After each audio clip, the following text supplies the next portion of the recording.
3-4 ದಿನದಿಂದ ಒಂದೇ ಸಮ ಬರ್ತಾ ಇರುವಂತಹ ಮಳೆ, ಈ ವೆದರ್ ಅಂತೂ ತುಂಬ ಅಂದರೆ ತುಂಬಾ ಕೂಲಾಗಿದೆ. ಕೂಲಾಗಿರುವಂತಹ ಈ ವೆದರ್ಗೆ ಬಿಸಿ ಬಿಸಿಯಾಗಿ ಬಾಯಿ ಚಪ್ಪರಿಸೋದಕ್ಕೆ ಏನಾದರೂ ತಿನ್ನಬೇಕು ಅಂತ ಅಂದ್ಕೊಂಡ್ರೆ ಬನ್ನಿ ಇವತ್ತಿನ ಈ ರೆಸಿಪಿ ಹೇಳಿ ಮಾಡಿಸ್ದಾಗಿರುತ್ತೆ. ಹಾಯ್ ಹೆಲೋ ಎಲ್ರಿಗೂ ನಮಸ್ಕಾರ. ಮನೆಯಲ್ಲಿಯೇ ಸಿಗುವಂತಹ ಕಡಿಮೆ ಪದಾರ್ಥಗಳನ್ನು ಬಳಸ್ಕೊಂಡು ಯಾವ ರೀತಿಯಾಗಿ ಬೆಂಡೆಕಾಯಿ ಹುಳಿನ ಮಾಡೋದು ಅಂತ ನೋಡ್ಕೊಂಡು ಬರೋಣ ಬನ್ನಿ.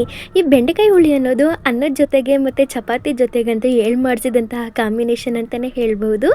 ಈ ಸೂಪರ್ ಟೇಸ್ಟಿಯಾಗಿರುವಂತಹ ಬೆಂಡೆಕಾಯಿ ಹುಳಿನ ಯಾವ ರೀತಿ ಮಾಡೋದು ಅಂತ ನೋಡ್ಕೊಂಡು ಬರೋಣ.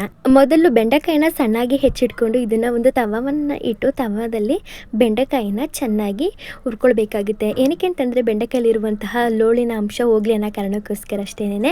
ಹಾಗೂ ಮೀಡಿಯಂ ಗಾತ್ರದ ಹುಣಸೆ ಹಣ್ಣನ್ನು ನೆನೆ ಇಟ್ಕೊಂಡಿದ್ದೀವಿ. ಹಾಗೂ ಒಂದು ಪಾತ್ರೆಯನ್ನು ಇಟ್ಟು ಅದಕ್ಕೆ 2 ಟೇಬಲ್ ಸ್ಪೂನ್ ಆಗುವಷ್ಟೇ ಎಣ್ಣೆ ಹಾಕಿ ಸಣ್ಣದಾಗಿ ಹೆಚ್ಚಿಟ್ಕೊಂಡಿರುವಂತಹ ಈರುಳ್ಳಿಯನ್ನು ಹಾಕ್ಕೊಳ್ತಾ ಇದ್ದೀನಿ. ಈರುಳ್ಳಿಯನ್ನು ಚೆನ್ನಾಗಿ ಫ್ರೈ ಮಾಡ್ಕೊಳ್ಬೇಕು. ಈರುಳ್ಳಿಯನ್ನು ಚೆನ್ನಾಗಿ ಫ್ರೈ ಮಾಡ್ಕೊಂಡಿದ್ದ ನಂತರ ಹೆಚ್ಚಿಟ್ಕೊಂಡಿರುವಂತಹ ಒಂದು ಮೀಡಿಯಂ ಗಾತ್ರದ ಟೊಮೊಟೊ ಹಣ್ಣನ್ನು ಇದಕ್ಕೆ ಸೇರಿಸ್ಕೊಳ್ತಾ ಇದ್ದೀನಿ. ಏನಕ್ಕೆ ಅಂತಂದರೆ ನಾವು ಆಲ್ರೆಡಿ ಹುಣಸೆ ಹುಳಿಯನ್ನು ನೆನೆ ಹಾಕಿರೋದ್ರಿಂದ ಹುಳಿ ಕಡಿಮೆ ಮಾಡಿಕೊಂಡು ಬೇಕಾದರೆ ನೀವಿಲ್ಲಿ 2 ಟೊಮೊಟೊಗಳನ್ನ ಬಳಸ್ಕೋಬೋದು. ನಿಮ್ಮ ಆಯ್ಕೆಗೆ ಬಿಟ್ಟಿದ್ದು.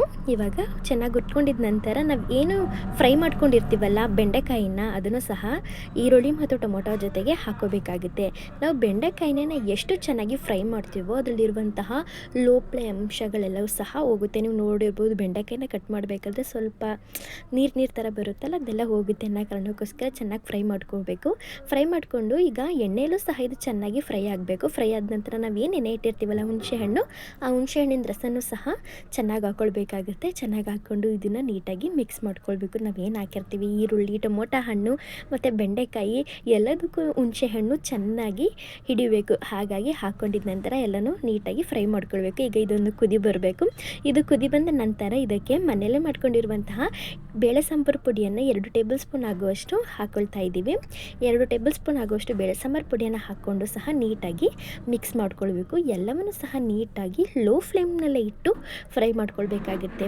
ಲೋ ಫ್ಲೇಮಲ್ಲಿ ಇಟ್ಟು ಫ್ರೈ ಮಾಡ್ಕೊಂಡಿದ್ದ ನಂತರ ನಾವು ಎಷ್ಟು ನೀರು ಬೇಕೋ ಅಷ್ಟೇ ನೀರನ್ನು ಹೆಚ್ಚಿಸ್ಕೋಬೇಕಾಗತ್ತೆ. ಸ್ವಲ್ಪ ಗ್ರೇವಿಗೋ ಅಥವಾ ತಿಕ್ಕಾಗಿರಬೇಕು ಅಥವಾ ತೆಳ್ಳಗಿರಬೇಕು ಅಂತ ನೋಡಿಕೊಂಡು ನೀರನ್ನು ಹೆಚ್ಚಿಸ್ಕೊಳ್ಬೇಕಾಗುತ್ತೆ. ಈಗ ನೀರನ್ನು ಹಾಕಿದ ನಂತರ ರುಚಿಗೆ ತಕ್ಕಷ್ಟು ಉಪ್ಪು ಹಾಕಿ ಸೇರಿಸ್ಕೊಂಡು ಚೆನ್ನಾಗಿ ಕುದಿಯೋದಕ್ಕೆ ಬಿಡಬೇಕಾಗುತ್ತೆ. ಈಗ ನೋಡಿ, ಕಡಿಮೆ ಪದಾರ್ಥದಲ್ಲೇ ರುಚಿಕರವಾದಂತಹ ಬೆಂಡೆಕಾಯಿ ಹುಳಿ ಅಥವಾ ಬೆಂಡೆಕಾಯಿ ಗೊಜ್ಜು ರೆಡಿ ಆಗುತ್ತೆ. ಇದು ಸ್ವಲ್ಪ ಚೆನ್ನಾಗಿ ಬೇಯಬೇಕಾಗುತ್ತೆ.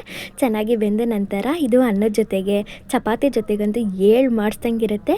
ಇಷ್ಟು ಹೊತ್ತು ನನ್ನ ಕುಕಿಂಗ್ ವಿಡಿಯೋ ನೋಡಿದ್ದಕ್ಕಾಗಿ ಎಲ್ಲರಿಗೂ ತುಂಬ ಹೃದಯದ ಧನ್ಯವಾದಗಳು. ಇನ್ನು ಯಾರು ನನ್ನ ಚಾನಲ್ನ ಸಬ್ಸ್ಕ್ರೈಬ್ ಮಾಡ್ಕೊಂಡಿರೋ ದಯವಿಟ್ಟು ಸಬ್ಸ್ಕ್ರೈಬ್ ಮಾಡ್ಕೊಂಡು ನಮ್ಗೆ ಹೆಚ್ಚು ಸಪೋರ್ಟ್ ಮಾಡಬೇಕಾಗಿ ಕೇಳ್ಕೊಳ್ತೀನಿ.